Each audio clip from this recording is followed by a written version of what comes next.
On May 10, 2013, fourth grade students from Oregon Trail Elementary School in Casper, Wyoming, visited Martin's Cove near Devil's Gate, southwest of Casper, Wyoming. The spot commemorates the suffering of the handcart pioneers of the Church of Jesus Christ of Latter-day Saints, the Mormons, traveling to Utah in 1856.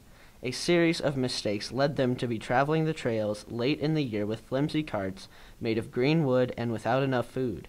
Many died from the cold, hunger, and exhaustion between what's now Casper and South Pass.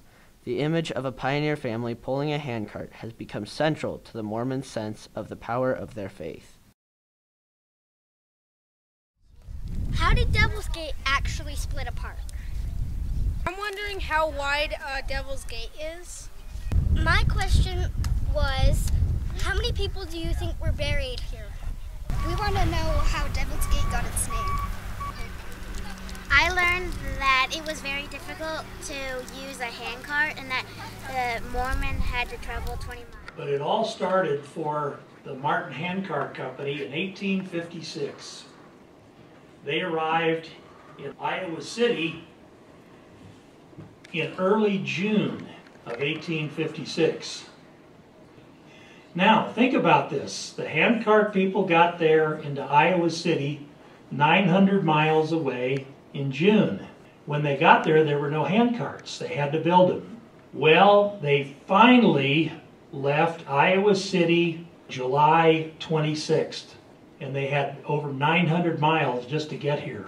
And as they came, they were so late that nobody knew they were coming. And so along the way, they didn't get any provisions. And that meant that they had to cut their rations, their food. And they cut that all the way down to 1/4 pound of flour a day. That's all they had. That was for the adults. The children had 2 ounces. 2 ounces of flour per day. That's what they ate. Finally, when they got to the North Platte River, it was October 19th. So where did they go? Yes. Okay. Back then it wasn't known as Martin's Cove, it was just a cove. And then they called it Martin's Gulch. Then they decided, well, that wasn't too neat a name, Martin's Gulch. So then they called it Martin's Cove.